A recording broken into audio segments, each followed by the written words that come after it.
মোবাইলের চার্জ চলে গেলে যতটুকু টেনশন আপনি করেন, নামাজ ছেড়ে দিলে ততটুকু টেনশন করেন না কেন?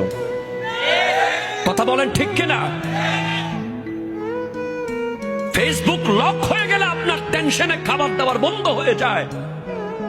আপনি আমার নবীর সামনে দাঁড়াতে পারবেন? আপনি আল্লাহর সামনে কেমনে দাঁড়াবেন? আল্লাহ তো আপনার পক্ষে গিয়ে ফেরেশতাদের বিরুদ্ধে গিয়েছিল।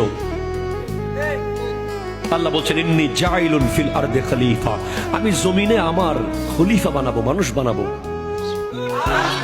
ফেরেশতারা বলছে, আতাজালু ফিহা মান ইউফসিদু ফিহা ওয়া ইয়াসফিকু দিমা, আপনি কাদেরকে বানাবেন যারা জমিনে গিয়ে মারামারি কাটাকাটি করবে তাদেরকে?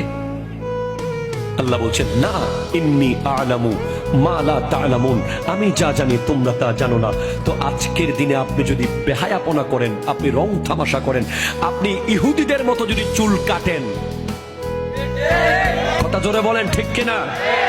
চুলের এদিকে ঘষা মারা, এদিকে আগা মারা, ওইদিকে মাথা মেরে দেওয়া, আনারস কাট, এগুলো মুসলমানের চুল নয়, এগুলো ইহুদিদের চুল। কথা বলেন ঠিক কিনা?